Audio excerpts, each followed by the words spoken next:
लवकरात लवकर लग्न जमावं आणि योग्य वर किंवा वधू मिळावी यासाठी अनेक जण मॅट्रिमोनी साइट्सवरती नोंदणी करतात। मात्र आता मॅट्रिमोनी साइट्सवरती नोंदणी करत असाल तर तुम्ही सावध व्हा, कारण पुण्यात मॅट्रिमोनी साइटवरून ओळख करून एका तरुणानं अविवाहित असल्याचं सांगत महिला डॉक्टरला प्रेमाच्या जाळ्यात ओढलंय। तिच्याकडून तब्बल 10 लाख रुपये उकळले।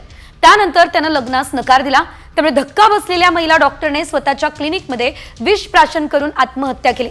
पुण्यातील बिब्बेवाडी भागात ही धक्कादायक घटना घडलेली आहे।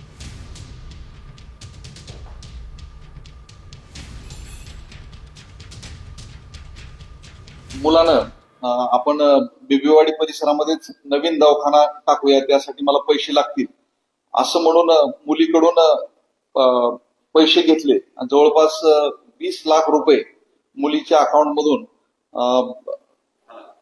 कुलदीपच्या अकाउंट मध्ये ट्रान्सफर झालेले तपासांती दिसून येत आहेत। मुलीच्याही जेव्हा या बाबी लक्षात आल्या की कुलदीपचा ऑलरेडी विवाह झालेला आहे आणि आपली पूर्णपणे फसवणूक झालेली आहे, तेव्हा मानसिक धक्का बसून मानसिक तणावात जाऊन क्लिनिकमध्ये विषारी औषध पिऊन डॉक्टर पल्लवी यांनी आत्महत्या केल्याचं निष्पन्न झालेलं आहे।